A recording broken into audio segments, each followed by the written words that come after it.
Hello दोस्तों, आप लोगों का अपने YouTube चैनल में स्वागत है। आज हम लोग बात करेंगे जवाहर नवोदय विद्यालय के बारे में। जवाहर नवोदय विद्यालय में प्रवेश के लिए आवश्यक कागजात एवं महत्वपूर्ण जानकारी। जिन छात्रों ने जवाहर नवोदय विद्यालय का पेपर दिया है, उन छात्रों के लिए कौन कौन से दस्तावेज हैं जो वह बनवा कर रख लें, जिससे कि एडमिशन के समय पर किसी प्रकार की कोई समस्या ना हो। जैसे कि विगत 29 अप्रैल 2023 को जवाहर नवोदय विद्यालय का जो प्रवेश के लिए टेस्ट हुआ है, उस टेस्ट में अच्छा प्रदर्शन करने वाले छात्र अपनी एडमिशन के लिए कुछ दस्तावेजों की तैयारियां हैं, उनको पूरा कर लें, जिससे कि एडमिशन के समय पर उन्हें किसी प्रकार की कोई समस्या ना हो। तो सबसे पहला जो दस्तावेज है वह है प्रवेश आवेदन फार्म। तो यह फार्म जवाहर नवोदय विद्यालय द्वारा प्रदान किया जाता है। इसके बाद जो दस्तावेज है वह है जाति प्रमाण पत्र। तो सक्षम अधिकारी द्वारा जारी किया गया जाति प्रमाण पत्र होना चाहिए उन छात्रों के लिए जो छात्र ओबीसी, एससी, एसटी कैटेगरी में आते हैं। उन छात्रों के लिए जाति प्रमाण पत्र लगाना आवश्यक होता है। इसके बाद जो अगला दस्तावेज है वह है निवास प्रमाण पत्र। तो जो निवास प्रमाण पत्र है वह सक्षम अधिकारी द्वारा जारी किया गया होना चाहिए।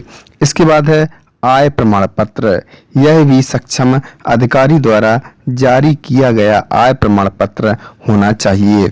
इसके बाद जन्म प्रमाण पत्र। तो ये जन्म प्रमाण पत्र है वह भी हमें लगाना होगा। इसके बाद है अंक सूची। तो कक्षा तीसरी, कक्षा चौथी और कक्षा 5वीं की जो अंक सूची है उसकी भी फोटो कॉपी हमें जवाहर नवोदय विद्यालय के एडमिशन फॉर्म में लगानी होगी।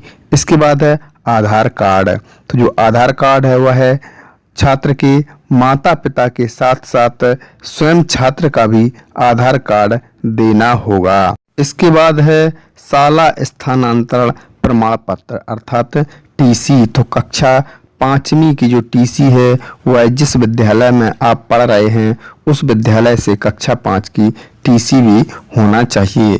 इसके बाद है पासपोर्ट आकार के फोटो। तो छात्र के 10 फोटो और माता पिता या अभिभावक के 2-2 फोटो होना भी आवश्यक है। इसके बाद माता पिता का शिक्षा प्रमाण पत्र।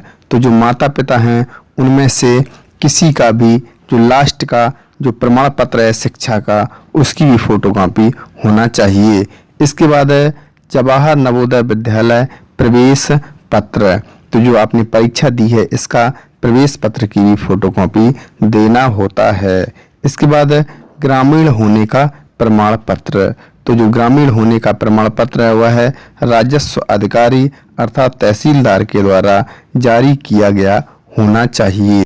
तो ये सब डॉक्यूमेंट्स हैं वह जवाहर नवोदय विद्यालय में एडमिशन के समय पर छात्रों को उपलब्ध कराने होंगे। तो जिन छात्रों के पास इनमें से कोई डॉक्यूमेंट्स नहीं है तो वह डॉक्यूमेंट बनवा ले, जिससे कि एडमिशन के समय पर किसी प्रकार की कोई समस्या ना हो।